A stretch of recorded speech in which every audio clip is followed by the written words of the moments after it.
उत्तर प्रदेश सरकार में मंत्री दानिश आज़ाद साहब हमारे साथ बातचीत के लिए मौजूद हैं। तमाम मौजू पे आज उनसे चर्चा करने वाले हैं। सर, मुस्लिम जो युवा हैं उनके लिए रोज़गार मेला आप लगा रहे हैं, ये किस तरह से ये कार्यक्रम का आयोजन किया जाएगा, क्योंकि बड़ी संख्या में बेरोज़गारी है मुस्लिम जो युवा हैं?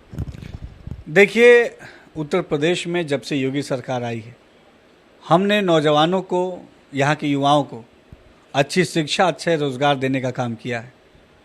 ख़ास तौर पर अल्पसंख्यक समाज के हमारे युवाओं के लिए लगातार हमारे सरकार द्वारा विभिन्न योजनाओं के माध्यम से उनके तरक्की को सुनिश्चित करने का काम योगी सरकार ने किया है।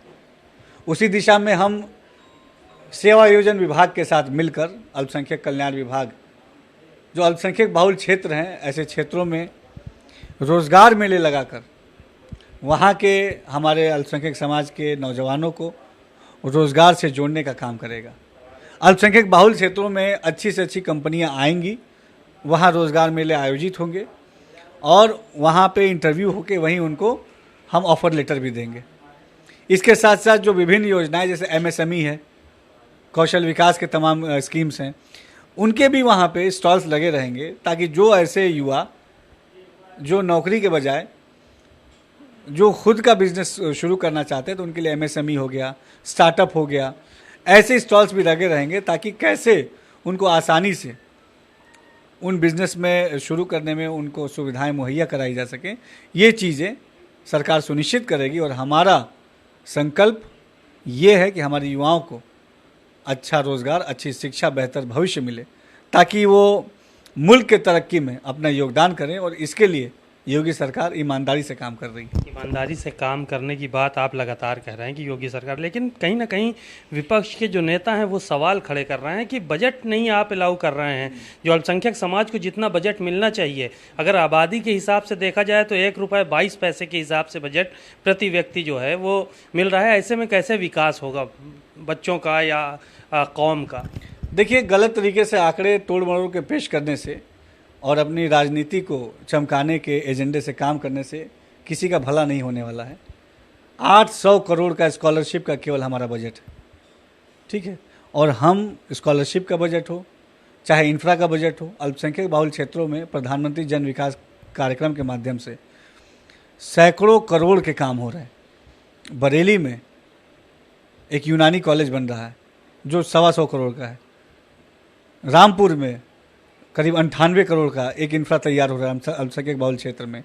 मऊ में तैयार हो रहा है, भदोही में तैयार हो रहा है, सिद्धार्थनगर, कुशीनगर, बाराबंकी, हर जगह अल्पसंख्यक बहुल क्षेत्रों में बड़े से बड़े इंफ्रास्ट्रक्चर प्रोजेक्ट को अल्पसंख्यक कल्याण विभाग शुरू करके वहाँ पे जो हमारे अल्पसंख्यक समाज के लोग हैं उनको अच्छी सुविधाएं मिले, ये चीज़ें हम सुनिश्चित कर रहे हैं। तो लगातार चाहे शिक्षा हो, चाहे स्वास्थ्य हो, चाहे इंफ्रा डेवलपमेंट हो, हर मोर्चे पे योगी सरकार ईमानदारी से अल्पसंख्यक समाज के तरक्की के लिए काम कर रही है। मदरसों को लेकर सर्वे जो चल रहा है उसमें आपको क्या लगता है, आपकी जो कौम है, आपका जो समाज है, वो कितना संतुष्ट है? क्योंकि आवाज़ें तरह तरह से उठ रही हैं तमाम तरफ से कि 2024 के चुनाव आ रहे हैं, इसलिए नया शगुफा छोड़ा गया है भारतीय जनता पार्टी की तरफ से, पोलराइजेशन की बात की जा रही, तो इस तरह की तमाम बातें हो रही। और मदरसे का सर्वे भी उसी का एक पार्ट है, ये कहा जा रहा है। ये मदरसे का सर्वे वो इसलिए ज़रूरी है कि सरकार कोई भी योजना अगर लाती है, कोई भी पॉलिसी लाती है, तो जब उसके पास एक फिगर, सही फिगर होगा, तभी ज़्यादा से ज़्यादा हमारे छात्रों को उसका लाभ मिल पाएगा। इसके साथ साथ जो छात्र, जो नौजवान वहाँ पढ़ रहे हैं, उनको बेसिक फैसिलिटी मिल रही है कि नहीं मिल रही है, मूलभूत सुविधाएं जो उनको मिलनी चाहिए वो मिल रही कि नहीं मिल रही है, ये चीज़ें भी सुनिश्चित करना सरकार का ही काम है। और सरकार पूरी ईमानदारी से 2017 के बाद से, जब से योगी सरकार उत्तर प्रदेश में आई है, आप देखिए कि लगातार हमने मदरसे के ढांचों को और मजबूत और बेहतर बनाने का काम किया है। दीनी तालीम को हमने बढ़ावा दिया है। दीनी तालीम के साथ कहीं भी कोई छेड़छाड़ नहीं हुई। तो तमाम विरोधियों को ये स्पष्ट संदेश है कि दीनी तालीम को बढ़ावा देना योगी सरकार की मानसिकता है, प्राथमिकता है।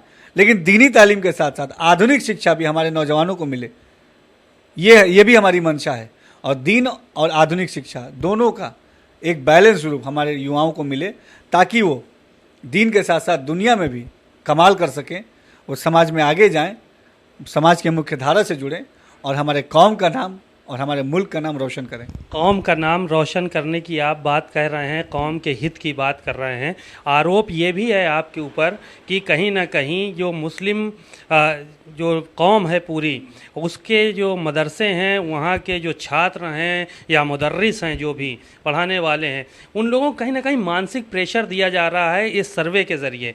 और इस बात का भी भारतीय जनता पार्टी पता लगाना चाहती है कि इनकी फंडिंग कहाँ से हो रही है, कौन क्या कर रहा है, कैसे। तो इसलिए सर्वे, मूल उद्देश्य सर्वे का यही बताया जा रहा है कि ये आरोप है आपके ऊपर।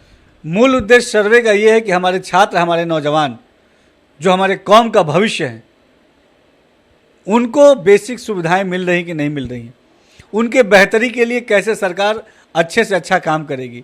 उस सर्वे में एक बिंदु ये भी है जिसकी चर्चा नहीं कोई कर रहा है कि किस सरकार की योजना से वो मदरसा कनेक्ट हो सकता है। अल्पसंख्यक कल्याण विभाग ऐसी बहुत सारी योजनाएं चलाता है, नया सवेरा है, नई उड़ान है, कौशल विकास के तमाम स्कीम्स हैं। तो ऐसी किस स्कीम्स का लाभ वो मदरसा ले सकता है, ये भी एक कॉलम है, ताकि वहाँ के छात्रों को भी दीनी तालीम के साथ साथ इन स्कीम्स का भी लाभ मिले। और उस जो स्कीम्स के लाभ में जो उनको सर्टिफिकेट मिलेगा, वो पूरे इंडिया में ही नहीं, कहीं भी उसको मान्यता है, वो अपने दीन के साथ साथ, इस्लाम की पढ़ाई के साथ साथ उस सर्टिफिकेट लेने के बाद जो समाज में जाएगा, जब वो नौकरी की तलाश में बाहर निकलेगा, तो वो सर्टिफिकेट भी उसको बहुत फ़ायदा करेगा और उस सर्टिफिकेट से उसके रोज़गार के रास्ते खुलेंगे और एक बेहतर भविष्य हमारे नौजवान का होगा। और हमारे नौजवान का जब बेहतर भविष्य होगा तो निश्चित तौर पे हमारे कौम का भी बेहतर भविष्य होगा। कौम के इकलौते मंत्री हैं आप उत्तर प्रदेश सरकार में, और ये कहा जा रहा है कि आप ही को आगे कर दिया जाता है जब इस सब मुद्दों की बात आती है, चाहे वो मदरसे की बात हो या दूसरी बातों को, आपको डिफेंस करने के लिए आगे किया जाता है। और आरोप तो तमाम पार्टियों का ये भी है, एक गाना था कि जितनी चाबी भरी राम ने उतना चले खिलौना, वही दानिश आज़ाद का हाल है। उसी तरह से बोलते हैं जो सरकार की मंशा है।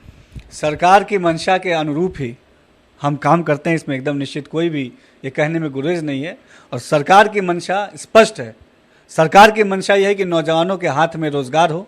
सरकार की मंशा है कि हमारे छात्रों को अच्छी से अच्छी शिक्षा मिले। सरकार की मंशा स्पष्ट है कि हमारे युवाओं का बेहतर भविष्य हो। और सरकार की मंशा स्पष्ट है कि हम अपने आने वाले भविष्य को और मजबूत और बेहतर बनाएं। तो निश्चित तौर पे हम सरकार के मंशा के अनुरूप काम करते हैं। और सरकार की मंशा ये है कि समाज की तरक्की हो, समाज का उत्थान हो, और ख़ास तौर पे अल्पसंख्यक समाज के तरक्की के लिए सरकार ईमानदारी से काम कर रही है। यही सरकार की मंशा है। और निश्चित तौर पे हम सरकार के मंशा के अनुरूप ही विकास के लिए, तरक्की के लिए, भाईचारे के लिए, अमन, मोहब्बत और सुकून के लिए काम करते हैं। उनके लिए कोई संदेश जो आपके ऊपर इस तरह के आरोप लगाए हैं, अभी तक लगाते आ रहे हैं विपक्ष के लोग? मेरा किसी को संदेश नहीं है। मेरा सबसे एक अपील है कि ये वक्त है कि हम सबको मिलजुल कर, एकजुट होकर अपने कौम के बच्चों के लिए, अपने नौजवानों की तरक्की के लिए, अच्छी शिक्षा के लिए काम करना चाहिए।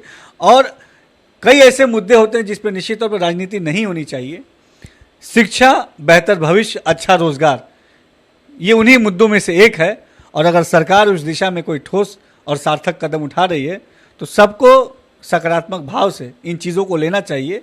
और हम पूरी ईमानदारी से सबका साथ सबका विकास जो हमारा नारा है उसके लिए काम कर रहे हैं और आगे भी ऐसी ईमानदारी से काम करते रहेंगे।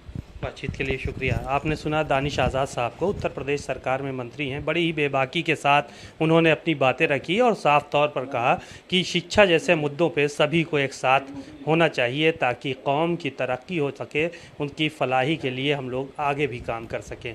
कैमरामैन आशीष के साथ सीमाब नकवी, भारत समाचार, लखनऊ।